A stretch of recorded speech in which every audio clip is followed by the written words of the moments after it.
Hey there! Get ready to dive to the heart of Bao with us. I'm John McBibona, and I'm joined by Christian Marcmamano, John Erica Milano, and Andre Bacasina. Together, we're on a mission to show you what makes our hometown so awesome, from its beautiful sights to its history. So, sit back, relax, and let's explore Bao together in a whole new way. Baaw.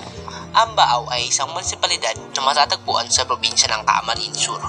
Ang mga karating na syudad nito ay ang Iriga, Nabua, Buhi, Bula at Balatan. Baaw ay isang tawag sa mga taong nakatira rito. Ang pangunahing pinagkukunan ng pangkabuhayan ng mga Baweños ay ang pagtatanim ng mais, palay, nyog at iba pang pananim nang dahil sa masagana at matabang lupa na matatagpuan rito.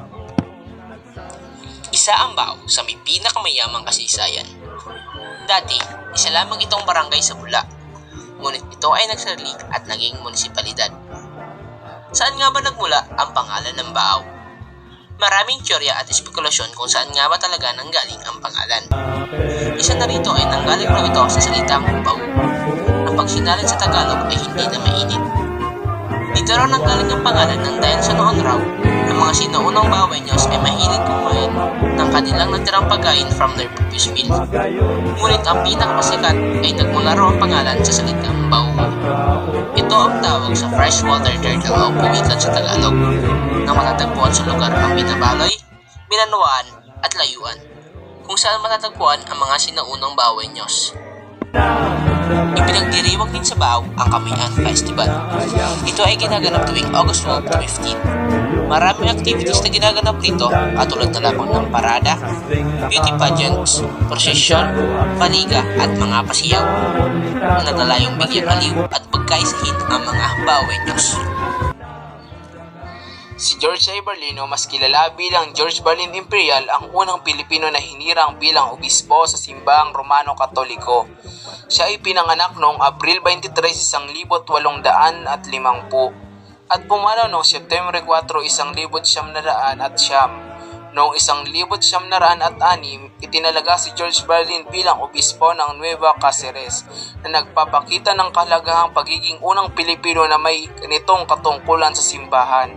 Ang kanyang pagpapatalaga bilang obispo noong 1906 ay isang malagang yugto sa kasaysayan ng Pilipino Katoliko komunidad na nagpapakita ng progreso patungo sa mas malaking representasyon at liderato para sa mga Pilipino sa loob ng simbahan. Ang St. Bartolome Parish sa Baaw, Camarines Sur ay isang simbahang Romano-Katoliko na matatagpuan sa Baaw, Camarines Sur. Tinatag ito noong 1590 at matatagpuan sa Barangay San Ramon, Baaw.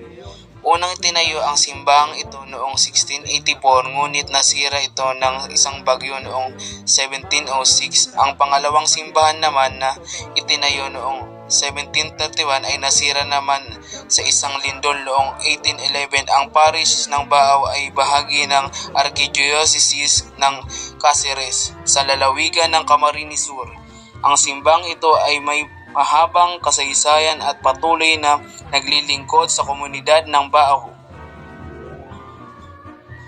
Ang Agdangan Massacre ay naganap noong 17 ng Oktubre 1944 sa Agdangan, Baaw, Camarines Sur. Ang mga sundalong Hapones ay nagdulot ng trahedya sa mga inosenteng sibilyan. Sa nasabing araw, humigit kumulang ng 90 mga lalaki, babae at bata ang pinagsasaksak at sinunog ng mga sundalong Hapones. Ang mga biktima ay walang kalaban-laban at walang sala sa anumang krimen, ngunit sila ay pinaslang sa isang malupit na paraan. Ang Agdangan Massacre ay isa sa mga trahedya ng digmaan kung saan ang mga sibilyan ang nagdurusa sa karahasan ng digmaan. Ang mga pangyayaring ito ay nagdulot ng matinding lungkot at pagdadalamhati sa komunidad ng Baaw at sa buong bansa. Hanggang sa ngayon, ang Agdangan Massacre ay isang bahagi ng kasaysayan ng Pilipinas na nagpapaalala sa ating kahalagahan ng pagpapahalaga sa kapayapaan at paggalang sa buhay ng bawat tao. Location of this breathtaking scenery of this century-old Balete tree in Barangay Antipolo, Baaw, Camarines Sur, estimated at more or less 246.1 meters or 807.4 feet above main sea level, offers a stunning view of Mount Asop, part of Lake Buhi, Iriga City, and other parts of Rinconada area. The best time to visit the place is early morning to watch the sunrise and late afternoon to enjoy the rich color of the landscape below. At night, lights of houses and buildings look like countless fireflies scattered everywhere. Tinawagan Hills is one of the newest tourist attractions in Baao, Camarines Sur. It is being visited by a lot of people, especially teenagers from neighbor cities and municipalities of Iriga and Nabua. This spot is perfect for any time of day. May it be a nature trip with family, relatives, loved ones, and your friends. Tinawagan Hills was discovered in year 2022 due to its picturesque view and cold atmosphere. It is really a gift from above since the nature itself can accommodate every tourist trying to pass by there. Actually, starting from the day it was broadcasted to the public, it is always included in every bucket list of Rinconada people up until now.